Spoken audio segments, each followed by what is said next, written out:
This video is brought to you by the Vet and Bikes. If you like what you see, pay us a visit and view our beautiful stock available. What's up, homies, and welcome back to the channel. Today, boys, we have got one of the bikes that our followers requested. So if you aren't on the Instagram yet, how it worked is we had a whole bunch of bikes, whole bunch of rounds, and then it was like, cool, vote for the bike that you'd like to see reviewed. And after about 4 rounds, this is what we ended up with. So this is what the people wanted to see. You know, instead of me choosing this, that, and other, no, let me let you guys choose, because, you know, these videos are for you. So yeah, if you want to be involved with that, hop onto the Instagrams. I'll pop it up on the screen there. Boom, boom, boom. Boys, if you are new to the channel, this is one of our review videos. So what we normally do is we take a bike out, review it, we talk about a few things about it, and yeah, I just try and give you guys an experience of, or an idea of what it's like to ride the given bike. Right, boys, let's get to business. There's too much yappa nowadays. Today, boys, we have a 2008 CBR-1000, and believe it or not, it's only got 15,000 Ks on the clock. This is you know, this is like a one-of-a-kind paint job. I don't think I've ever seen anything even remotely similar to this. There's people either love it or they hate it. You know, I find that there's no in between, you know, with the people coming into the shop. So love it, hate it, I love it. I think it looks absolutely awesome. Modifications, boys, we've got some nice shorty levers over there. We've got one of these cool gas caps that you can just boom boom twist off. You don't need the keys. We've got a nice lovely, I think it's authentic, it does look authentic. And something that I like specifically about this bike is that you know, just how the exhaust comes out and around and up, boom, it looks so good. You know, it reminds me of like those Ducati exhausts. Love it. Other than that, boys, I don't think there's too much going on the bike. We've got a nice custom seat. This is also one of my favorite things about the bike. We've got some nice tank grips over there. And yeah, I think that is about it. Personally, I do love the bikes. The more stock they are, the better, in my opinion. Obviously, I do love some shorties. I think it just enhances the rider experience. What are these? Puzzle Racing. No idea who that is, or who, or what, or when, but you know, normally you're going to see ASV or Pug. But yeah, I mean, shorties are shorties at the end of the day. I can't tell you how excited I am for this. It's, you know, I haven't ridden a sport bike in about 5-6 months. Sorry, I haven't ridden a 1000cc sport bike in about 5 or 6 months. So it's going to be interesting. It's going to be interesting to say the least. But yeah, enough yappa, boys. Let's get this show on the road. Boom. Oh, as per usual, boys, this video wouldn't have been possible without the one and only Vet and Bikes. So yeah, you would have seen in the beginning of the video. Whoa. Okay, so first thing I'm noticing, the seat is a little bit not rough but hard. So we're gonna see how that goes throughout the test, see if it gets any better. For those of you wanting a price, I'll pop it up on the screen for you now. I did mention the mileage earlier. It's at about 15,000 Ks. So right off the bat, I feel like I'm on top of the bike. You know, go figure, but I don't really know how to explain it. But I feel very far forward. Yes, I feel very leaned over, but it's not necessarily uncomfortable. It just feels unnatural. And the weird thing is that I sat on this bike, I think it was maybe a week ago, and I love the riding position. So again, I think it's mainly just the contrast, you know, coming off of the triple onto this. I'm normally not a fan of mirrors on bikes, right? But these mirrors on the sport bikes that actually have the integrated indicators, they're starting to grow on me a bit. So the first thing we always talk about, boys, comfort. Now, based off of my first impressions, if anything changes later on in the video, I'll obviously update it. You know, I'm not gonna sit here and lie to you, boys. You know, it's not a comfortable bike. You know, this is probably maybe the 3rd or 4th CBR-1000 that I'm testing out, and I did find that the HRCs I don't know what people really call them now, because there's the HRC and then there's the bullnose. That's what I call them. The HRC was much more comfortable than the bullnoses. So, ooh, that's a nice BMW. So, yeah, the rating for this, boys, I'm kind of struggling to make my mind up. But what I will say is it's not comfortable, but it's not uncomfortable. It just feels unnatural. I love the throttle response. It's very nice and smooth. You know, it doesn't hit it doesn't hit hard like the MT-09 did, and you know, one or two other bikes. It's very smooth. It's not twitchy. The brakes feel nice, especially the front brakes. You know, the only thing that's sort of taking away from the comfort is this riding position. Whoa, buddy. And again, it's not, the riding position isn't uncomfortable, it just feels unnatural. So for that reason, boys, I'm gonna give it a 6.3 out of 10. I feel like that is fair, you know, taking everything into consideration. I will say that the riding position is getting a little bit more manageable, but again, it seems difficult to rev match. You know, it's not comfortable. It's just a little bit weird. It's a nice little, what's that thing called? A Mustang? I don't know. I don't know my cars, boys. But, yeah, I feel like that's a fair rating for this thing. You know, it's not like, oh, my ass is so, my wrists are so. No, it's just, yeah, it's just not, it doesn't feel natural. That's all I have to say. So, yeah, boys, moving on to the next one. We're going to go on to looks. And, I mean, yeah, this thing is beautiful. It's absolutely beautiful. I love it. It is quite possibly if we're talking 2008s, I would say that it is probably the best looking 2008 that I've seen.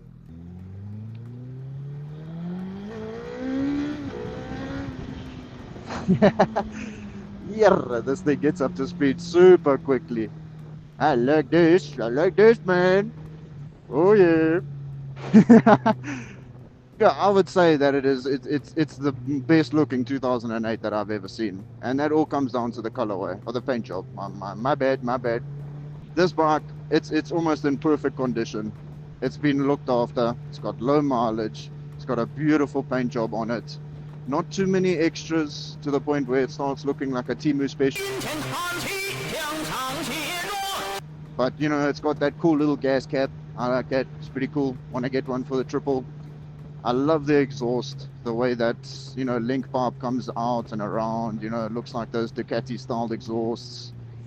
As I said about the mirrors, you know, I wasn't really a fan of them, but they're growing on me. So yeah, boys, there's nothing really about this bike where I'm like, it doesn't look nice. The only thing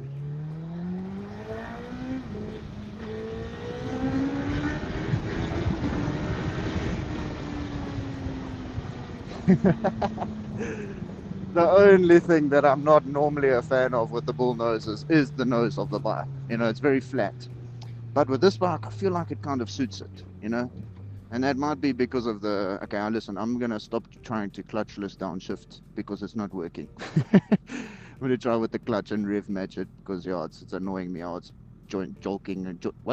Jolting? Yeah, jolting a little bit. The Castrol paint job, it kind of makes the front of the bike look a little bit better. I mean, it says like the Castrol thingy on front looks nice. I like it. Looks cool. So yeah, there's nothing about the bike that I'm really like, I don't like that. So I'm gonna give it a solid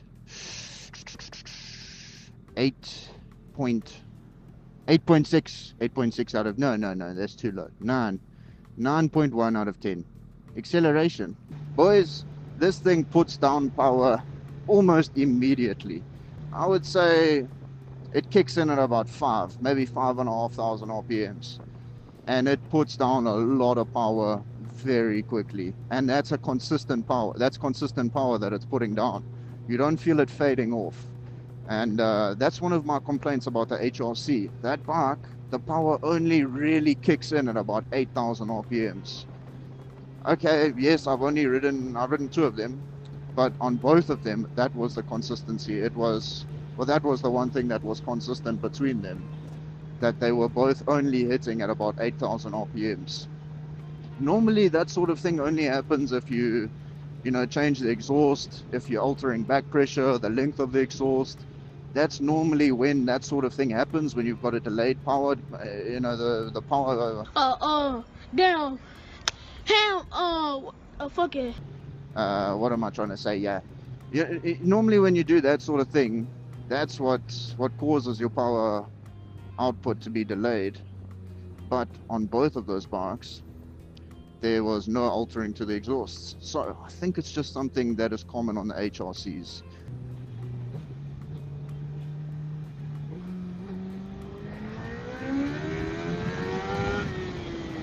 Holy moly, that was almost 150. You.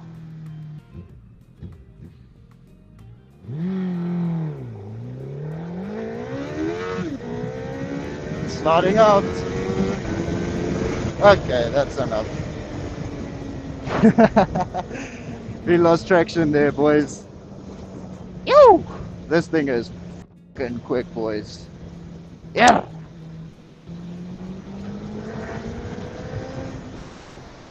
Yo. Okay, boys. Unfortunately, the audio decided to stop working. So we just gotta go out and record the last little bit of the video here. I was talking about the acceleration. So we did do a 150 pull. So I will put that up. I'm not gonna go and do another 150k an hour pull. But the funny part about the whole audio thing is that I was saying, I would like to go and ride it a little bit more, but this is not what I was saying. I didn't want to have to go and record more of the video, but anyways. Okay, we've got a lady on a mobility scooter on the roads. She's living her best life. So yeah, we did a pull coming up that hill over there that we're about to go up and over again, but the power was very, very, very consistent, boys. Even up to about 10-11k, the power was very, very, very consistent. And I must say, I love me a consistent power curve. I love it when the bike doesn't have a drop off, because it's just constant power. That's what's better than that. So yeah, I don't know if it got the part where I gave the acceleration a rating, but boys, it's lovely. It's got such a nice power curve. The acceleration hits so early, and this thing is spicy, boys. Acceleration, I would give it a solid 9.2 or a 9. It doesn't feel as crazy as the ZX10, but what I will say is the power is very consistent, more consistent than that of the ZX10. The ZX10 hits a little bit harder, but it drops a bit. This hits hard and it just stays. It's consistent through all the revs pretty much. Maneuverability, boys. Just to touch on it quickly before this 150 pull. I was saying that it was very similar to the ZX10, but not quite as nimble.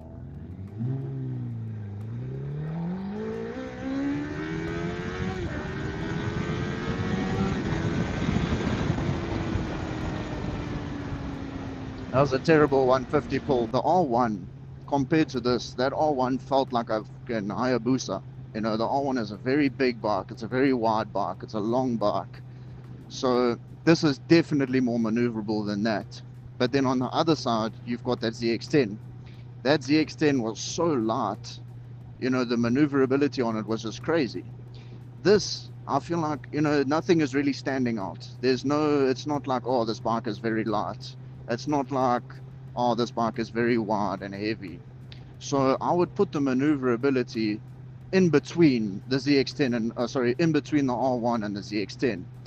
Definitely above the R1, obviously, but yeah, it's quite difficult to give it a rating. But it's very well seated. It's got even a little bit of backfires for the boys. Maneuverability, boys. It's a difficult one. It's difficult. I'm giving 8.1, 8.2. I feel like that's fair, because I probably would have given the R1 like a 7, and I probably would have given the ZX10 like a 9.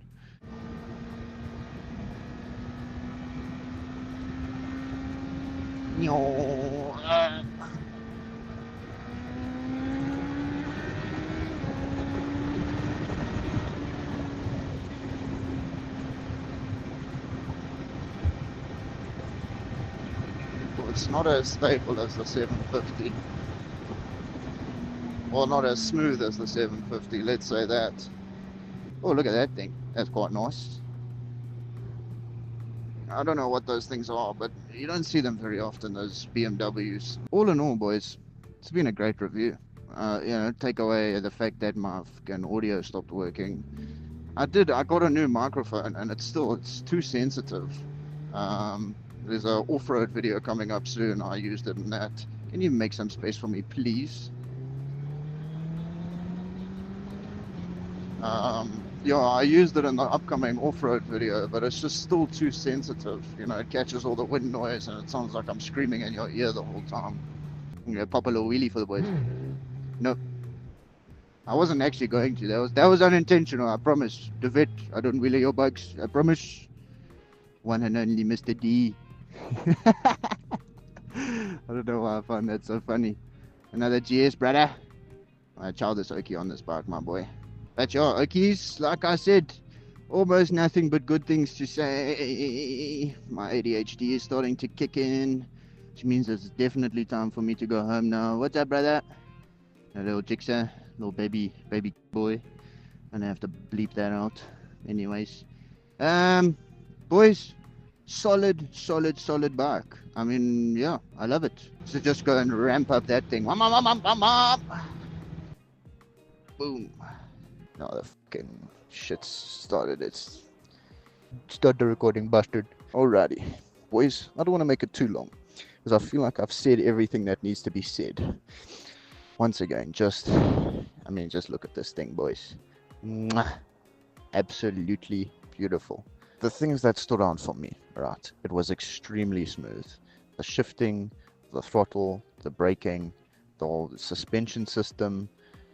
Everything about the bike was very smooth. That is one thing that stood out to me a lot. You know, it's very smooth riding bike. Handling, it handles very well. I must say, it doesn't feel as well seated on the road as the ZX-10 does. The next thing that stood out to me, boys, was that acceleration and that power output. As I said, boys, that thing hits, and it hits quickly, and it hits super hard. The power output on this thing it's crazy. And I mean, I've ridden probably about almost 10 1000cc bikes by now, and still that thing, it made me a little bit nervous. I won't lie to you, boys, it made me a little bit nervous because this thing, it hits so quickly, and that power is so consistent all the way up. Obviously I didn't take it to redline, but that power kicks and it keeps hitting hard all the way up. And I mean, what more could you ask for? It was very similar to, you can't see it, but the 750 on the other side there. Power curve is just literally all the way up. Okay, well, it's like a little dip at the bottom and then boom. Nothing, only bad thing I had to say was the riding position. It felt like I was very far forward. It didn't feel like I was sitting, you know, it almost felt like I was sitting over here as opposed to sitting over there. You know, I felt like my whole body was over here. And that felt it felt weird, but it wasn't necessarily uncomfortable. You know, my wrists, they feel fine. This does provide you with a decent amount of grip, so you don't actually have to put the tank pads on there. It's a little bit hot. Shame. Pull bike. Overall rating out of 10, I'm gonna give it an 8.7 out of 10. Only reason I'm not giving it a 10, boys, is for that riding position, you know, feeling like I'm sitting up on the tank. And yeah, I mean, I'd say that's pretty much the only reason it's not getting a higher rating. And I obviously can't give it a 10 because 10 is, you know, like, oh my goodness, I'm buying this bike right now. I will go into generational debt for it. So it's not at that point quite yet, but, you know, maybe one day it will be. Boys, I had an awesome time. And again, there's Mr. De Vet, the one and only. Wouldn't have been possible without him and his awesome team. I mean, look at him, he's hard at work right now. He's making sure the lines are straight. Make a little bit straight there. Yeah. Thank you guys so much for watching, if you made it through to the end of the video. And yeah, boys, I'll catch you guys all in the next one. Remember, if you want to be involved with the whole process of choosing what bike we review, hop onto the Instagram, keep an eye on the stories, and yeah, you can contribute and you can contribute to deciding what bike we're going to be reviewing. So yeah, boys, that's it from me. Once again, I hope you enjoyed the video, and I'll catch you boys all in the next one, which is going to be a pretty good one. It's going to be an off-ride video. Part 1 is coming out. Part 2 will be a little bit later on. But yeah, homies, thanks for watching the video. Hope you always all enjoy the rest of your day. Peace.